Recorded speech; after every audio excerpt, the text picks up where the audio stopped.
Hello दोस्तों, स्वागत है आपका हमारे YouTube चैनल पर।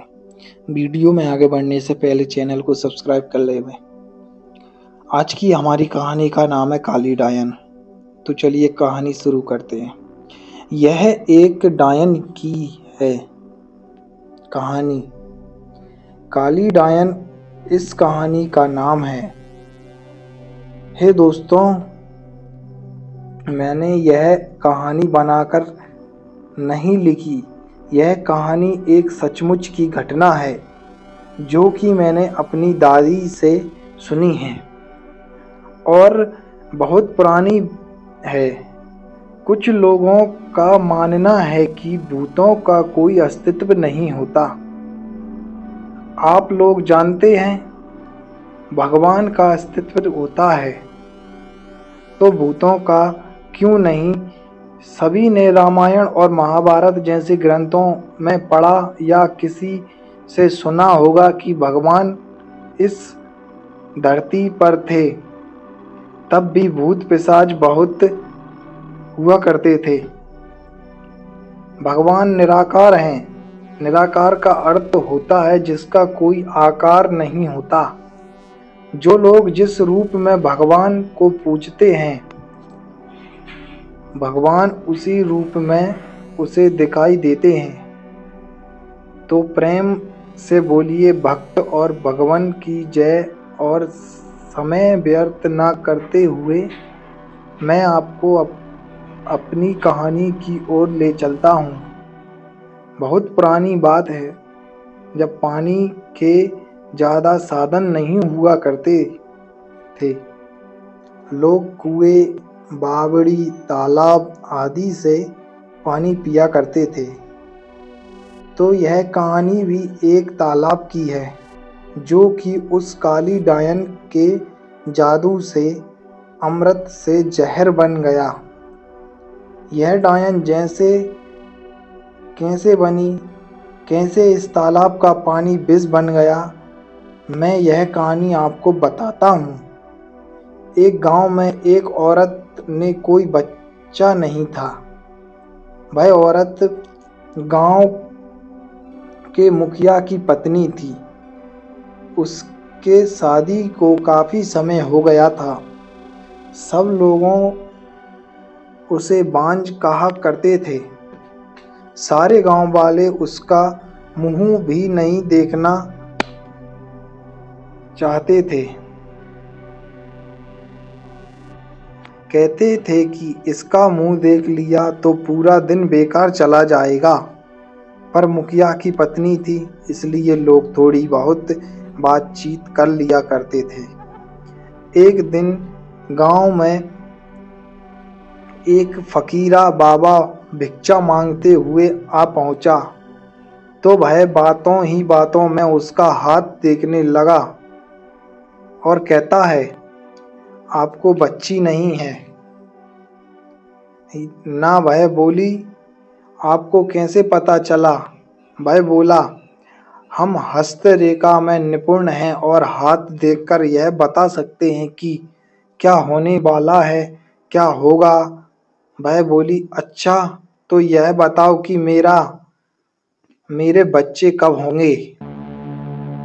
तो उसने कहा, आपको भगवान ने बच्चा तो नहीं दिया, पर मैं एक रास्ता बताता हूँ। वह सुनो। अमावस्या की रात को किसी एक ऐसे लड़के की बलि पीपल के पेड़ के नीचे दो जो अपने माँ बाप के इकलौता पुत्र हो, और उसके खून से अपने बाल धोना। फिर कहना, ए प्यासी आत्माओं, यह बलि मेरी तरफ से स्वीकार करो और मुझे एक पुत्र दे दो। एक लोटे में उस कुएं का पानी भरकर उसमें उसके शरीर की 2 बूंद मिलाकर खुद पी लेना और उस लड़के के सिर के बाल अपनी साड़ी की गांठ में बांध रखना, तो तुम्हें अवश्य एक पुत्र पैदा होगा। इतना कहकर वह वहां से भिक्षा लेकर चला गया। उस दिन के ठीक 3 दिन बाद अमावस्या थी। उस औरत ने वही किया जो उस बाबा ने बताया था। उसने अपने देवरानी के लड़के की बलि दे दी और खून की 2 बूंदें पानी में मिलाकर खुद पी लिया और उस सिर के कुछ बाल को काटकर अपनी गांठ में बांध लिया और बिना पीछे मुड़े अपने घर आ गई।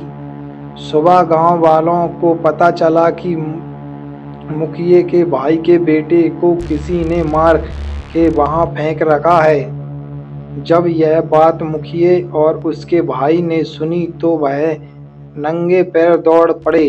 धीरे धीरे सारा गांव इकट्ठा हो गया।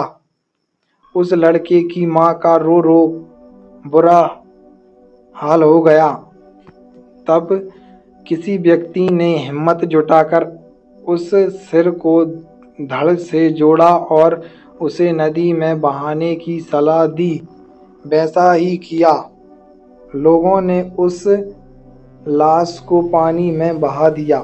सब लोग यही कह रहे थे कि किसने किया, यह सब कैसे हुआ। सब लोगों के लिए यह घटना चिंता का विषय बन गई। जब मुखिया घर पहुंचा तो क्या देखता है कि उसकी पत्नी तो पकवान बना रही थी। वह बड़ी खुश नजर आ रही थी। मुखिए ने क्रोध में कहा, क्या तुम्हें इस बात का बिल्कुल भी दुख नहीं है कि हमारे भाई का बेटा मर गया है। वह पहले ऐसी नजरों से देखी जैसे कि उसे मार ही डालेगी। फिर कहने लगी, लड़का उसका मरा है, मेरा नहीं।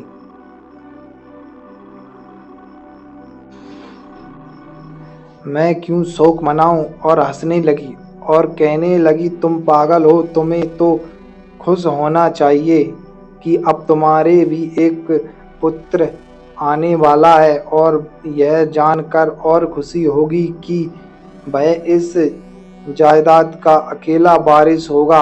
हाँ हाँ हाँ।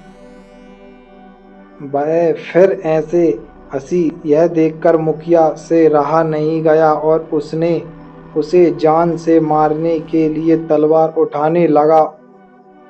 वह अंदर तलवार ढूंढ रहा था पर तलवार नहीं मिली।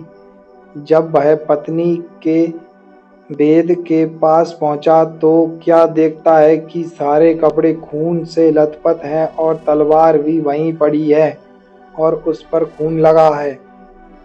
वह यह सब देखते ही समझ गया कि यह सब इसने पुत्र प्राप्ति के लिए बलि दी है।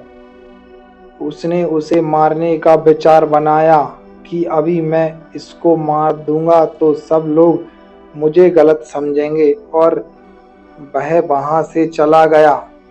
उस दिन से गांव में ऐसी ऐसी घटनाएं होने लगीं।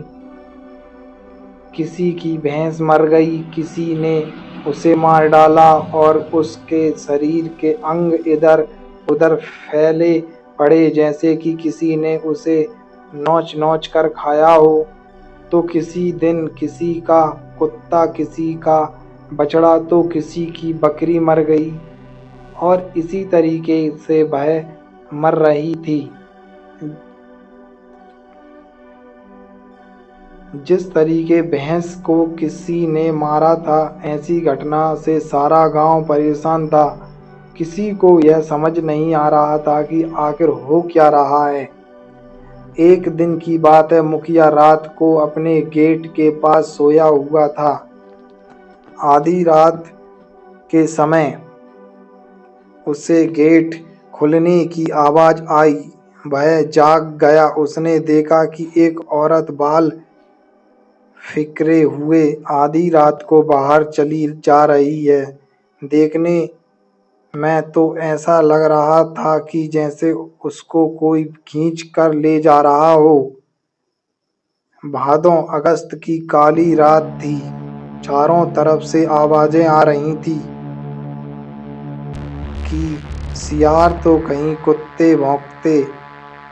ऐसा लग रहा था उसे कि जैसे यह रात जाने क्या कयामत ढाएगी। अचानक उसे एक गाय के बछड़े के रंगने की आवाज आई। वह समझ गया हो ना हो यही सारे गांव की बर्बादी का कारण है। मुखिया के दिमाग में एक आइडिया आया कि क्यों ना मैं चलकर देखूं कि यह कहाँ जाती है। वह उठकर चल दिया। उसने आगे चल के क्या देखा कि पड़ोसी के गाय का बछड़ा का कटा हुआ मुड़ पड़ा है। उसके बाद धड़ को भी अलग कर दिया।